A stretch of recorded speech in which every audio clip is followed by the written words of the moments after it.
Iran और Israel के बीच में टेंशन्स खत्म होने का नाम नहीं ले रही, बल्कि और बढ़ती चली जा रही है। रोज आए दिन एक दूसरे के ऊपर ये लोग मिसाइल्स दागने का काम कर रहे हैं। ऐसा लग रहा है दो कंट्रीज नहीं बल्कि मोहल्ले की चाचियां यहां पर लड़ रही हैं। इसी के बीच में रिसेंटली ये पता चला कि ईरान ने इजराइल के हाइफा पोर्ट के ऊपर मिसाइल फेंक के उसको नेस्तो नाबूद करने का काम किया है। अब देखो, इंडिया और इजराइल की दूरी जो है ये 4,500 किलोमीटर से भी ज्यादा है। एरियल डिस्टेंस की यहाँ पर मैं बात कर रहा हूँ, लेकिन इंडिया में बैठे हुए कुछ चोमुओं को ये लग रहा है कि जो अटैक है हाइफा पोर्ट के ऊपर, ये इंडिया के ऊपर एक्चुअली में अटैक किया गया है। इसके पीछे इन कुची पूची चोमुओं का रीजन यहाँ पर ये है कि ये जो हाइफा पोर्ट है ये अडानी ओन करते हैं। अडानी एक इंडियन बिजनेसमैन है और ईरान ने हाइफा पोर्ट को उड़ा करके एक तरीके से अडानी के बिजनेस को यहाँ पर टारगेट करने का काम किया है। और अडानी को टारगेट किया, इसका मतलब इंडिया को टारगेट किया है। अबे भैया, Adani is equal to India कहां से हो गया? अभी तक तो हम सुन रहे थे Modi is equal to India, अब सुन रहे Adani is equal to India, कल को क्या क्या सुनेंगे, Rubika is equal to India. और दूसरी बात, मुझे इसका लॉजिक कहीं पर भी समझ में नहीं आ रहा। अडानी का जो बिजनेस है वो इज इक्वल टू इंडिया है।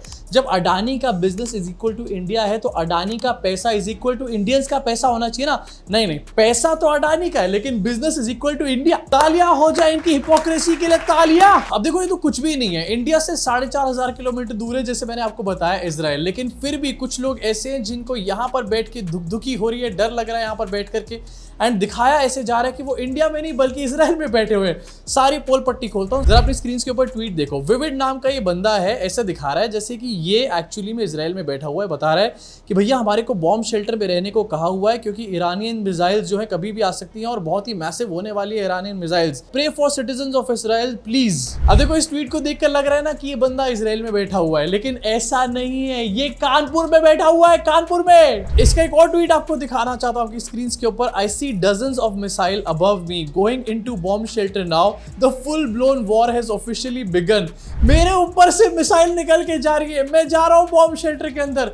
लेकिन थोड़ी देर में पता चलता है आपकी स्क्रीन के ऊपर, this handle is from India and disguising him as a Jew in Israel. भाई, तू इंडिया के यूपी के कानपुर के अंदर बैठा हुआ है, तू टेल अवीव में नहीं बैठा हुआ। झूठ बोलना बंद कर दे। यहाँ पे पता नहीं भैया कौन से डेलूलू पे बैठे हुए हैं अंधभक्त। इनफैक्ट ग्रॉक ने बताया कि आखिरकार इस बंदे का नाम क्या है। आपकी स्क्रीन के ऊपर दिखाना चाहता हूँ। किसी ने पूछा कि ये बंदा कौन है, कौन चला रहा है ये हैंडल, तो ग्रॉक ने बताया इसका नाम है Ashutosh Shukla, an Indian supporter of Israel. Claims of being a former IDF soldier and living in Israel are uncertain. Claims of being IDF soldier and living in Israel are uncertain as IDF service typically requires Israeli citizenship and some sources suggest Shukla resides in India. लेकिन Grok से भी आगे है Twitter की जनता, जिन्होंने ढूंढ निकाला कि यूपी के कानपुर में बैठा हुआ है और वहां से बैठ करके कह रहा है कि मेरे सर पे से मिसाइल निकल करके जा रही है। भाई, वो तेरे सर पे से मिसाइल निकल कर नहीं जा रही है, वो तेरे दादाजी है जिन्होंने दिन में खिचड़ी के साथ अचार खाया था, सड़ा हुआ वो भी। अब पहले अंधभक्त ऐसी हरकतें तो कर देते हैं, उसके बाद इनकी बेइज्जतियां भी होती है। आपको दिखाना चाहता हूं लोगों ने क्या क्या यहाँ पर मजे लिए।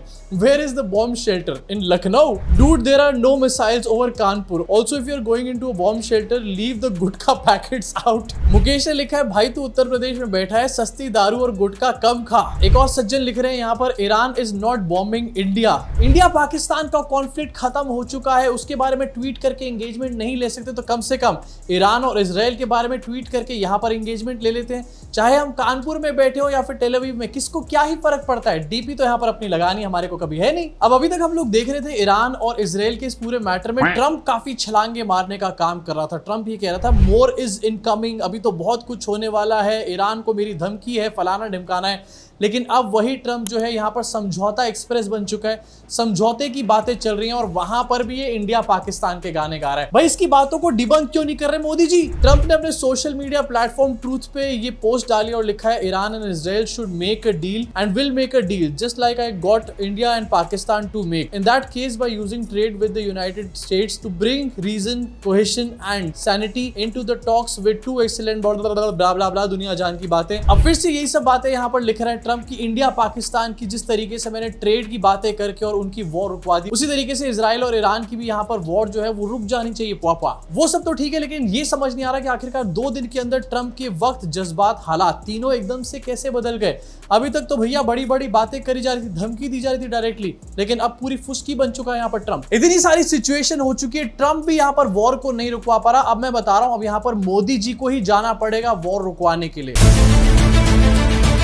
अरे नहीं मोदी जी, इतना सीरियसली नहीं, आप तो अभी निकल गए यार। मतलब बाहर जाने की बात सुनी नहीं, मोदी जी प्लेन में पहले चढ़ जाते हैं यहाँ पे। खैर यहाँ पर मैं मजाक कर रहा हूँ। मोदी जी इजराइल और ईरान की वॉर रुकवाने के लिए नहीं गए, बल्कि मोदी जी यहाँ पर साइप्रस गए हुए हैं। 3 नेशंस की विजिट पर है मोदी जी, जहाँ पर साइप्रस, क्रोएशिया और कनाडा मोदी जी जाने वाले हैं। एंड यहाँ पर क्या क्या डंका बजेगा इसके बारे में मैं आपको बताता रहूंगा, लेकिन वो जानने के लिए आपको सब्सक्राइब करके बेल आइकन दबाना पड़ेगा और लाइक भी कर दो यार प्लीज। अब मोदी जी का प्लेन यहाँ पर पहुंच चुका है, लेकिन प्लेन के ऊपर झंडा लगा हुआ है। सिर्फ इंडिया का नहीं बल्कि ऑपरेशन सिंदूर का भी झंडा लगाया गया है। एक तरफ ट्रंप अभी तक यहाँ पर क्रेडिट लेता हुआ नजर आ रहा है, लेकिन मोदी जी भी अपना फ्लाइट लेकर के पहुंच चुके हैं। ऑपरेशन सिंदूर का क्रेडिट तो मैं ही लूंगा मित्रों। मोदी जी साइप्रस पहुंचे और वहां पर मोदी जी को इंडियन डायस्पोरा ने एक वेलकम किया है। अब मुझे जाकर के समझ में आया कि ये जो एमपीज का डेलीगेशन भेजा था, ये क्यों भेजा गया था आखिरकार अलग अलग कंट्रीज में।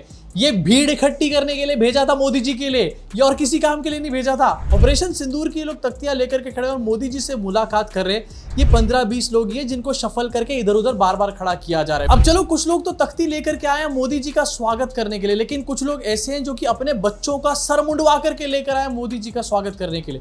आपको दिखाना चाहता हूं आपकी स्क्रीन के ऊपर, अपने सर को मुंडवा करके इन्होंने मोदी का नाम लिखवाया हुआ है। मतलब मोदी जी यहाँ पर कुछ करके नहीं दे रहे और लोग उनके लिए अपना सर मुंडवाए चले जा रहे हैं। ये बाल वैसे मोदी जी को डोनेट कर सकते हो, उनके सर पे भी काफी कम है। अब देखो, हमारे देश के अंदर रिसेंटली बहुत बड़ी बड़ी घटनाएं हुई हैं और सबसे बड़ी घटना तो एयर इंडिया का क्रैश था। लेकिन उस इतनी बड़ी घटना के बाद, इतने सारे लोगों की जान जाने के बाद, और गुजरात का बहुत बड़ा मैटर इसमें इन्वॉल्व भी था, उसके बावजूद मोदी जी यहाँ पर साइप्रस जाके हंस रहे हैं। यार आपको दिखाना चाहूंगा आपकी स्क्रीन के ऊपर, मोदी जी प्लेन से उतर रहे हैं और मोदी जी लोगों से हंस हंस के यहाँ पर हैंडशेक कर रहे हैं। क्यों भैया, आखिरकार ऐसा क्या रीजन है? हमारे देश में रिसेंटली ऐसा क्या हो गया जिससे मोदी जी इतने ज्यादा खुश है यहाँ पे? इसी के साथ वहां पर मोदी जी का जो स्वागत करने के लिए पहुंचे हैं, वो भी पता नहीं कौन सी यहाँ पर छपरी भीड़ को उठा करके लेकर आए हैं। फालतू का कवि सम्मेलन उसके अंदर बनाया हुआ है। जरा आपको एक कविता सुनाना चाहते हैं उसके बीच में से। जैन, मैंने कुछ लिखा है उनके लिए।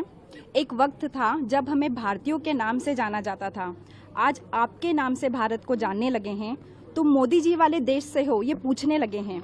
आपके नेतृत्व में करे गए हर ऑपरेशन पर गर्व है हमको। आपके जैसा नेता कितना ज़रूरी है, ये समझने और समझाने लगे हैं। भारत में इतने करीब से शायद ही देख पाते आपको, पर साइप्रस आकर इतनी बड़ी उपलब्धि भी मिल गई हमको।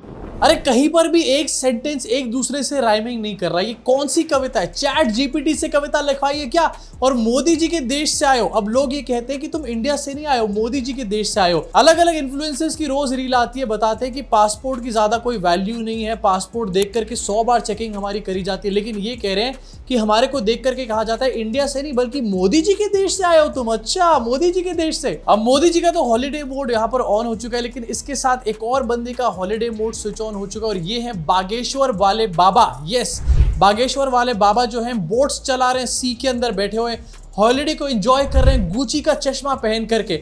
भक्तों के पास फटी हुई चप्पल पहनने के पैसे नहीं है, ये गुची का चश्मा पहन के घूम रहे हैं। कैसे बाबा हैं ये? बाबा ने सोशल मीडिया पे फोटो शेयर करी है। इनफैक्ट बाबा ने अपना फुल ऑन पीआर भी करवाया है, ये कह के कि बाबा जो है इस टाइम पर प्रशांत महासागर में है, फिजी का दौरा कर रहे हैं। बाबा पता नहीं क्या क्या बातें लिखी गई हैं। एंड कुछ फोटोज यहाँ पर शेयर करी गई हैं जहां पर बाबा जो है बोट चला रहे हैं, मतलब अपने भक्तों की नैया डुबा करके। बाबा पता नहीं यहाँ पर कौन सी बोट चला रहे हैं। वैसे मोदी जी और बागेश्वर बाबा में एक बात पूरी तरीके से कॉमन है कि ये दोनों के दोनों लोग पूरी तरीके से वेले हैं। एंड ये दोनों के दोनों लोग जो हैं पूरी तरीके से पीएम मटेरियल भी हैं। दोनों को भाषणबाजी के अलावा और कुछ नहीं आता है। लोग कह रहे हैं बाबा ने गुची का चश्मा यहाँ पर पहन रखा है और उस गुची के चश्मे का प्राइस भी लोग यहाँ पर लिख करके डाल रहे हैं 38,014। 38,000 का चश्मा पहनकर बाबा यहाँ पर घूम रहे हैं। भक्तों के पास 38 रुपए तक नहीं है उनकी जेब के अंदर। क्या चल रहा है बाबा? ये क्या कर रहे हो आप यार? अब जब बाबा की बात आई चुकी है तो एक और बाबा, रामदेव बाबा को हम यहाँ पर कैसे भूल सकते हैं? मतलब पूरा देश इस टाइम पर लगा हुआ है, एविएशन के लोग लगे हुए हैं ये जानने में कि एयर इंडिया की फ्लाइट आखिरकार कैसे क्रैश हुई। ये किसी को समझ नहीं आ पा रहा। कोई डबल इंजन फेलियर कह रहा है, कोई फ्यूल कंटामिनेशन कह रहा है, लेकिन बाबा ने निकलकर यहाँ पर रीजन बता दिया कि क्यों आखिरकार क्रैश हुआ था। जरा बाबा के मुंह से खुद ही सुन लीजिए। यहाँ पर की भी दृष्टि होनी चाहिए कि मुझे ऐसा पता लगा है कि यूक्रेन की कोई एक एजेंसी जो ये मेंटेनेंस का काम करती है, सर्विस का काम करती है, तो कहीं सॉरी माफ़ करना, ये तुर्की है। मुझे हाँ, ये एविएशन सेक्टर के ऊपर भारत को और नज़र रखनी पड़ेगी। तुर्की ने दुश्मनी तो कहीं नहीं निकाली है इसके माध्यम से, क्योंकि वहाँ की एक एजेंसी जो ये सर्विस मेंटेनेंस का काम करती थी विमान का, कहीं उसने तो कोई साजिश नहीं रच दी है। अब भारत को 100% ऐसे संवेदनशील मैटर्स में तो कम से कम विदेशी लोगों के हस्तक्षेप को खत्म करना पड़ेगा। चलो, थैंक यू। पहले तो बाबा को यही नहीं याद आया कि ये यूक्रेन की बात करना चाह रहे हैं या फिर टर्की के बारे में बात करना चाह रहे हैं। फिर इन्होंने अपने आप को करेक्ट किया कि नहीं, मैं टर्की का नाम यहाँ पर लेना चाह रहा था। पहले डिसाइड कर लो बाबा बोलना क्या है। बाबा थोड़ा सा अनुलोम विलोम कर लो, आपकी याददाश्त थोड़ी सी और तेज हो जाएगी यहाँ पर। उसके बाद जब इनको नाम याद आता है कि ये टर्की का नाम लेना चाह रहे हैं, तो ये बताते हैं कि वहां की कंपनी है जो कि सर्विस करने का काम कर रही थी और कहीं उनकी कॉन्स्पिरेसी तो नहीं है। वाह बाबा वाह, यहाँ पर लोग ब्लैक बॉक्स को ढूंढ रहे हैं, ब्लैक बॉक्स में एनालिसिस उसके अंदर चल रहा है, लेकिन ये बात कर रहे हैं नहीं भाई, टर्की ने सब कुछ किया है यहाँ पर। अब बाबा ने यहाँ पर टर्की की बात कर दी, लेकिन उसके बाद टर्की की तरफ से क्लैरिफिकेशन निकल कर आया, लेकिन उसके चक्कर में एक और यहाँ पर कांड हो गया, बाबा ने कर दिया। अपनी स्क्रीन के ऊपर देखो, टर्की के जो यहाँ पर ऑफिशियल्स हैं उनका ये कहना है कि इस फ्लाइट की मेंटेनेंस और कोई भी सर्विसिंग यहाँ पर टर्की की किसी भी कंपनी ने नहीं करी थी। उसके साथ यहाँ पर ये भी भंडाफोड़ हो गया कि टर्की की जो एक कंपनी है वो बोइंग 787 नहीं बल्कि बोइंग 777 एयर इंडिया की फ्लाइट्स की मेंटेनेंस करने का काम करती है। रिसेंटली बहुत बड़ी बड़ी बातें करी जा रही थी बॉयकॉट टर्की के बारे में। एयर इंडिया की बोइंग 777 फ्लाइट्स की मेंटेनेंस टर्की की एक कंपनी करती है, उसके बारे में किसी ने नहीं बताया, लेकिन all thanks to Baba Ramdev सबको इसके बारे में पता चल चुका है। तालियां हो जाए इनके लिए। इस कंपनी को एयर इंडिया आखिरकार कब बॉयकॉट करने वाली है ये भी बता दो। अब बाबा तो इधर उधर की बातें कर रहे हैं, लेकिन मैटर काफी ज्यादा सीरियस है और मैं फिर से इस बात के ऊपर आपका ध्यान डालना चाहता हूँ। ये जो भी कुछ हुआ है कहीं ना कहीं सिस्टम का ही एक फेलियर है और ये सिर्फ इकलौती घटना नहीं है। पिछले कुछ ही दिनों के अंदर पहले हमने ये घटना देखी, उसके बाद हमने देखा कि केदारनाथ एक हेलीकॉप्टर जा रहा था, वो भी क्रैश हो गया।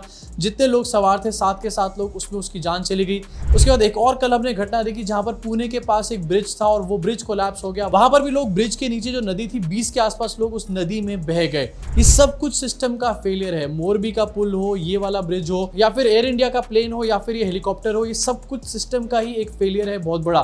सिस्टम की अगर चेक सही तरीके से सही टाइम पे किए जाए ना, तो इनमें से कोई भी घटना हमारे को देखने को नहीं मिलेगी। सिस्टम अपने चेक नहीं करता, उसके बाद होम मिनिस्टर आके कह देते हैं कि ये तो एक्सीडेंट है और इनको रोका नहीं जा सकता। सर, रोका जा सकता है अगर आपकी सरकार सही तरीके से काम करेगी। आपके मोदी जी कह रहे हैं ना खाऊंगा ना खाने दूंगा, लेकिन खाना भी हो रहा है और पीना भी हो रहा है। इन घटनाओं को देखकर साफ पता चल रहा है। इसी साथ इस वीडियो को यही खत्म करना चाहूंगा और आपको याद दिलाना चाहूंगा कि अभी तक भी ब्लैक बॉक्स का कोई डेटा सामने नहीं आया, किसी को कोई रीजन पता नहीं चला, लेकिन मोदी जी हंसते खेलते अपने 3 नेशंस के ट्रिप पर निकल चुके हैं। उनको कोई फर्क नहीं पड़ रहा कि आखिरकार कितने लोगों की यहाँ पर जान जा रही है या फिर नहीं जा रही। यही काम किसी और पार्टी का कोई और नेता कर देता ना, तो अभी तक इस बात के ऊपर पूरे मीडिया के अंदर एक नैरेटिव सेट कर देते ये लोग। यही हमारे देश की सबसे बड़ी प्रॉब्लम है। असली मुद्दे के ऊपर कोई बात नहीं करता, इधर उधर की चीजों के बारे में सब बात करते हैं और अपने नेताओं को बचाने की कोशिश करते हैं। इसी के साथ इस वीडियो को यही खत्म करना चाहूंगा। अब आपका क्या सोचना है, खास तौर से ये कानपुर के आशुतोष के बारे में आपका क्या सोचना है, जिसके सर के ऊपर से मिसाइलें उड़ रही है कानपुर में बैठ करके? इसके बारे में नीचे कॉमेंट सेक्शन में अपनी भड़ास को जरूर निकालना। और हाँ, जाते थे 2 अपील आपसे करना चाहता हूँ। पहली अपील, वीडियो को लाइक जरूर किया करो। लाइक करने से यूट्यूब ऐसी वीडियोस को और ज्यादा पुश देने का काम करता है, सच्चाई और लोगों तक पहुंचती है। दूसरी अपील यहाँ पर ये है कि आप आगे आइए, प्लीज चैनल को ज्वाइन करिए या फिर थैंक्स का बटन दबा सकते हैं। फाइनेंशियली हमारे को सपोर्ट करिए, क्योंकि यहाँ पर हम लोग एक टीम एफर्ट कर रहे हैं और बहुत ही जल्द मैं बहुत एक स्पेशल वीडियो आप लोगों के लिए लेकर आने वाला हूँ और उसके लिए हमारे को और ज्यादा टीम की और ज्यादा पैसों की भी जरूरत है। तो प्लीज आगे आइए, चैनल को फाइनेंशियली सपोर्ट करिए। अभी के लिए सिर्फ इतना ही। मुलाकात होगी अगले वीडियो में।